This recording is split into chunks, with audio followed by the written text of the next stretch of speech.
चाहे बड़ी चतुर्थी हो, छोटी चतुर्थी हो, किसी भी चतुर्थी का व्रत अगर स्त्री करती है तो उसके पति का तो उम्र बढ़ता ही है, साथ में उसके पुत्र का वैभव भी बढ़ता है। उसके पुत्र का वैभव भी बढ़ता है, उसकी संतान का सुख भी बढ़ता है।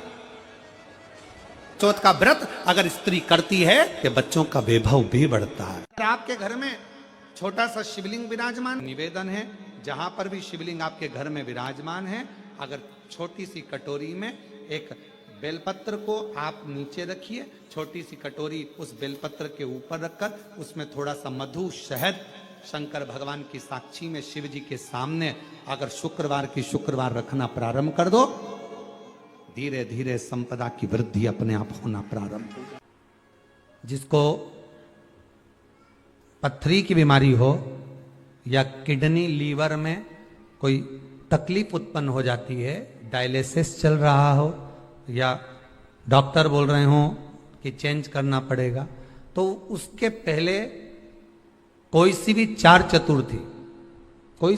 चतुर्थी सफेद दुर्वा, जब गणेश शिव महापुराण की कथा बातचीत थी पिछले वर्ष की, शायद हमारे चैनल पर डली होगी, आप जब जाएंगे तो उसमें प्राप्त होगा।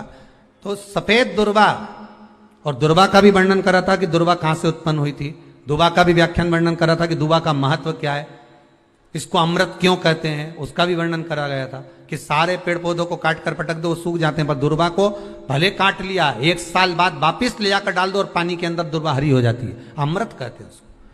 तो उसमें सफेद दुर्वा, जिसका किडनी लीवर का प्रॉब्लम होता हो, उसको सफेद दुर्वा बालचंद्र का स्मरण कर कर 7 बार घुमाकर वो सफेद दुर्वा सुबह के समय खाली पेट थोड़ी सी दुर्वा का भाग दांतों से चबा चबा कर उसको निगल लेना चाहिए।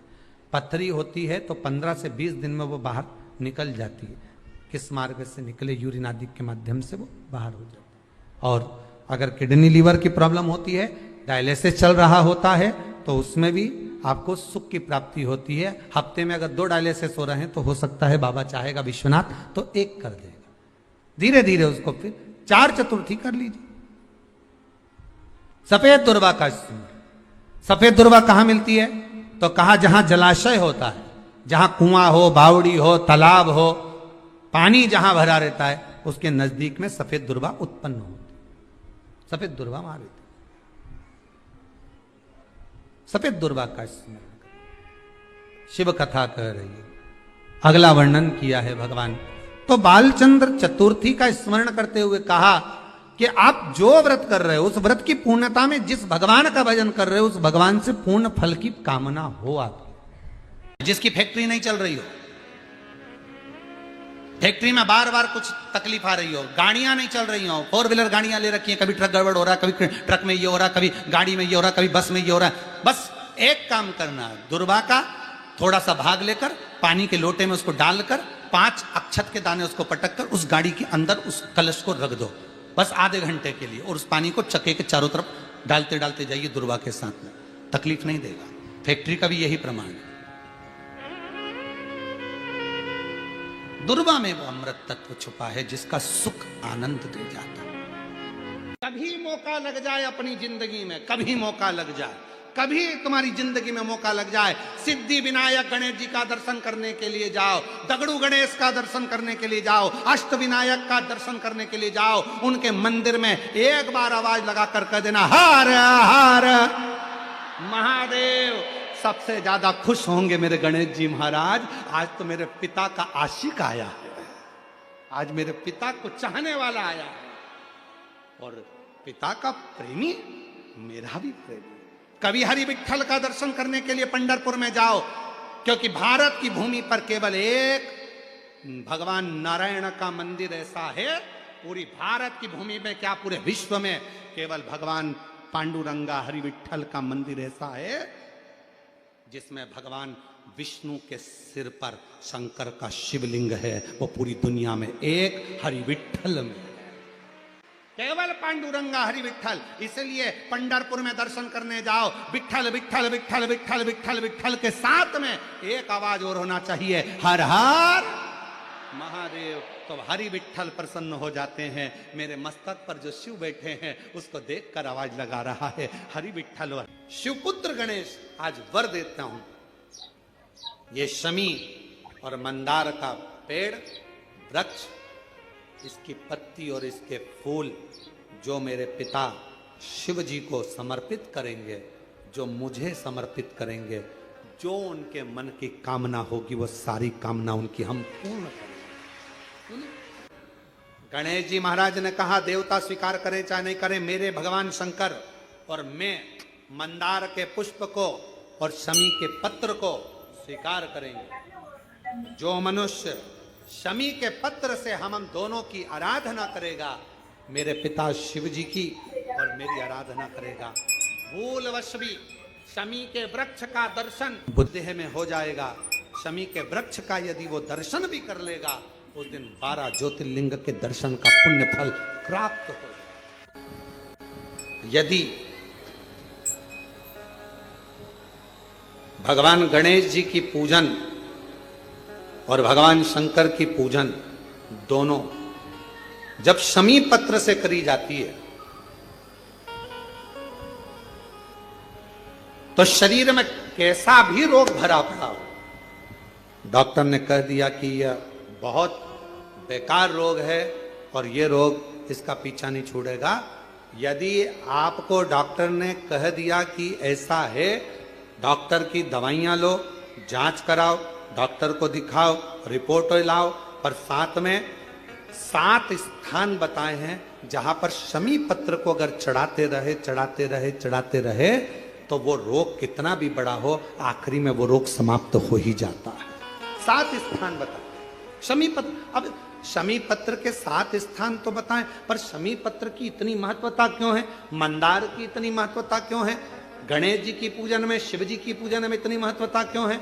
7 स्थान पर शमी पत्र का वर्णन किया गया। 7 स्थान शिव महापुराण के वो 7 स्थान शिवलिंग के आप लोग देखेंगे, दर्शन करेंगे। ये मानकर चलिए ये जलाधारी है, ये जहां से जल बहता है वो स्थान, ये शिवलिंग है। समझ में आ रहा है सबको? ये शिवलिंग, ये जलाधारी, ये जल बहता है वो स्थान, बीच में अशोक सुंदरी का स्थान, गणेश जी कार्तिकेय जी का स्थान, माँ जगत जननी का हस्तकमल, शिवलिंग, ऊपर जलाधारी में जया, विषहरा, शामली बारी, दौतली, 7 स्थान बताए। पहला स्थान अशोक सुंदरी का स्थान, द्वितीय स्थान भगवान श्री गणेश जी महाराज का स्थान, जहां गणेश जी का स्थान है सीधे भाग में उस।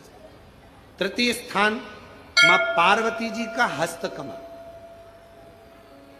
चतुर्थ स्थान भगवान शंकर का शिवलिंग। चौथा स्थान। 5वां स्थान नंदी का उठा हुआ चरण, जो नंदी का पांव उठा हुआ रहता है एक आगे वाला, 5वां स्थान।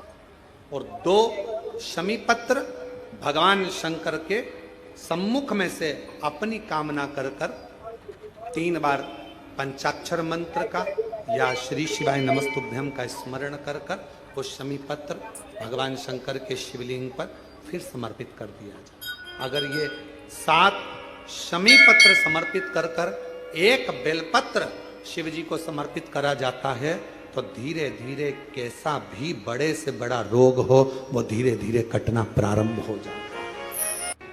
जिसके घर में संपदा की कमी होती है, जिसके घर में कर्जा बढ़ जाता है, लक्ष्मी नहीं आती, बहुत टेंशन की जिंदगी जीता है मनुष्य, व्यापार चल नहीं रहा, बहुत तकलीफ का जीवन चल रहा होता है, तो आज भी नियम है महाराज कि सोमवार, शुक्रवार, ये 2 बार ऐसे हैं, इन 2 बार को यदि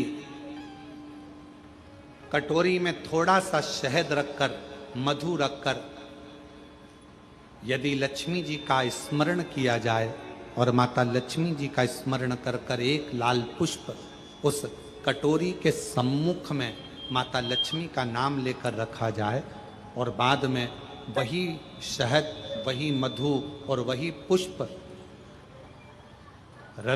सोमवार का दिन और शुक्रवार के दिन लक्ष्मी का पूजन कर कर, स्मरण कर कर, दूसरे दिन शुक्रवार के दिन पूजन करें, शनिवार के दिन उस मधु का, उस पुष्प का विसर्जन करें, सोमवार के दिन पूजन करें लक्ष्मी जी का स्मरण कर कर, और मंगलवार के दिन अगर विसर्जन करें, 5 या 7 सोमवार या शुक्रवार को यदि आप मधु का भोग लक्ष्मी जी को लगाना प्रारंभ कर दें, शिव का नाम स्मरण कर कर, तो उसके घर में कभी संपदा की कमी नहीं होती। लक्ष्मी उस संपदा को बढ़ाती। कहां चढ़ाते हैं दुर्वा?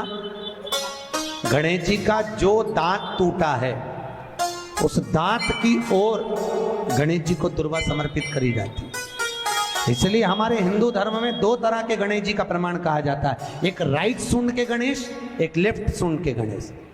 राइट सूंड का जो गणेश होता है वो घर में रखा जाता है, और लेफ्ट सूंड का जो गणेश होता है वो अपने ऑफिस में, व्यापार की जगह पर, दुकान में, धंधे में, पानी में, सर्विस में, नौकरी में लेफ्ट सूंड का गणेश रखा जाता है। जिसकी दुकान, व्यापार, व्यवसाय में अगर राइट सूंड का गणेश रखा जाता है तो लक्ष्मी आती है पर टिकती नहीं है। इसलिए घर में सीधी सूंड का गणेश, और दुकान, व्यापार, व्यवसाय में, ऑफिस में उल्टी सूंड का, 2 गणेश। तो इसका मतलब ये थोड़ी ना कि तुम्हारे घर में गणेश जी बैठा तो तुम उठा के बदल लिया, यहां कहां दिया, यहां कहां दिया। अब रखे रहने। हमेशा याद रखो, गणेश चतुर्थी के बाद अनंत चतुर्दशी पर जब गणेश जी का विसर्जन करते हैं तो गणेश जी की 2 धर्म पत्नियां, वैसे तो गणेश जी की कुल मिला के 5 पत्नी, कितनी है? गणेश जी की 5 पत्नी। पहली श्री, दूसरी तुष्टि, तीसरी पुष्टि, चौथी रिद्धि और 5वीं सिद्धि। ये व्यक्ति के नाम के आगे जो लिखा रहता ना, श्रीमान, ये श्री संबोधन कहां से आया? और एक पीछे लिखते हैं, जैसे नाम के आगे लिखते हैं श्री और पीछे लगाते हैं जा में ई की मात्रा जी।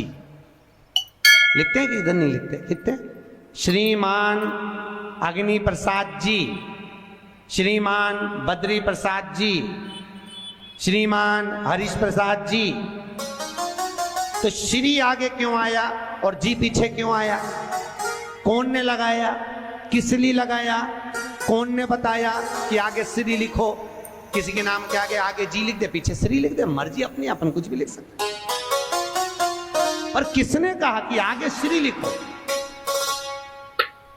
क्योंकि गणेश जी महाराज जब विवाह करने जा रहे थे और गणेश जी की जब बारात जा रही थी तो यमुना जी के तट पर गणेश जी की प्रथम पत्नी श्री गणेश जी के चरण पखारने के लिए खड़ी हो गई। और प्रथम गिनती में जब गणेश जी चलने लगे तो श्री ने उनके चरणों को रोक लिया और कहा, प्रभु मैंने आपका आवाहन करा है, मैं आपको अपने पति के रूप में देखती हूँ। भगवान गणेश जी ने कहा, तूने प्रथमता में मुझे पाया है, जिसके नाम के आगे तेरा संबोधन लगा रहेगा वो जगत में प्रसिद्ध होता चले जाएगा। इसलिए श्रीमान लिखा जाता है। अब जी का संबोधन कहां से आया वो भी समझ लीजिए।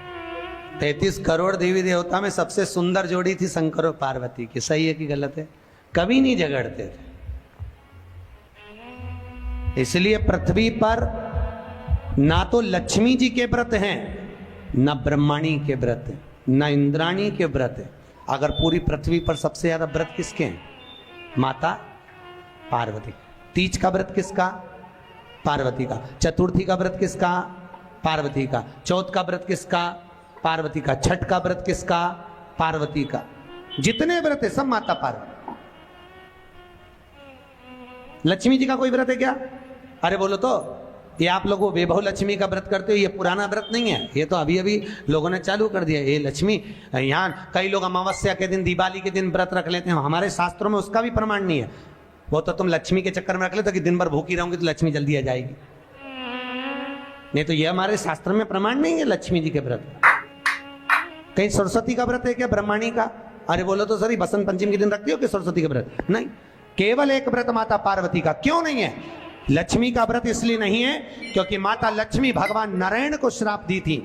जब लक्ष्मी जी श्रृंगार कर रही थी और इतने में भगवान विष्णु आ गए और भगवान विष्णु ने लक्ष्मी जी का मुख देखा, देखकर हंस दिए। इतने में लक्ष्मी को क्रोध आ गया, हे नारायण तुम मुझे देखकर हंसे हो घोड़े की तरह, इसलिए मैं तुम्हें श्राप देती हूं, तुम्हारा सिर कट जाए और तुम्हें घोड़े का मुख लग जाए। तो भगवान नारायण को घोड़े का मुंह लगा और नारायण का हयग्रीव अवतार हुआ। कौन सा अवतार? हयग्रीव।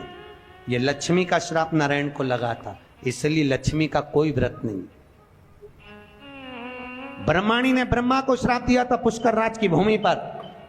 जब पुष्कर राज की भूमि पर यज्ञ हो रहा था, ब्राह्मणों ने कहा ब्रह्म देवता मुहूर्त निकल रहा है, जल्दी यज्ञ में बैठो। ब्रह्मा जी ने नारायणी से कहा, ब्रह्माणी से कहा, ब्रह्माणी जल्दी चलो, सरस्वती जल्दी चलो, यज्ञ में बैठना है। ब्रह्माणी ने कहा भी आई तैयार होके। ब्रह्माणी तैयार होने में लगी रही, बहुत समय निकल गया, मुहूर्त निकलने लगा। ब्रह्मा जी से ब्राह्मणों ने कहा ये मुहूर्त निकल रहा है। ब्रह्मा जी ने कहा करे क्या? इतने में ब्राह्मणों ने कहा तुम बताओ क्या करे? ब्रह्मा जी बोले आपको जो करना है करो। ब्राह्मणों ने गाय को पकड़ कर ले आए और गौ माता को खड़ी कर कर गाय के सामने वेद ध्वनि करना प्रारंभ करा। जब वेद ध्वनि करी तो गाय के मुख से वेद माता गायत्री को प्रकट कर लिया। गायत्री को प्रकट करा, ब्रह्मा जी के पास में गठजोड़ा बांधकर बिठा दिया। जैसे बिठाया उसी समय पर ब्रह्माणी आ गई और ब्रह्माणी ने आकर देखा ब्रह्मदेव तुमने मेरी जगह पर दूसरी नारी को बिठाया है, मैं तुम्हें श्राप देती हूं, तुम्हारे पृथ्वी पर कहीं मंदिर नहीं बनेंगे। ब्रह्माणी ने श्राप दिया। कहीं पर मंदिर है ब्रह्मा जी का? केवल एक जगह पुष्कर जी में जहां यज्ञ करा था वहां। तो ब्रह्माणी ने ब्रह्मा को श्राप दिया, लक्ष्मी ने नारायण को श्राप दिया, इंद्राणी ने इंद्र को श्राप दिया, पर एक माता पार्वती ऐसी थी जो कभी ऊंची आवाज में बात नहीं करती थी। इसलिए पृथ्वी पर सबसे ज्यादा व्रत माता पार्वती के होते हैं। और शुक्रवार के दिन माता लक्ष्मी के लिए अग्नि में आहुति दीजिए। महाराज शाम के समय पर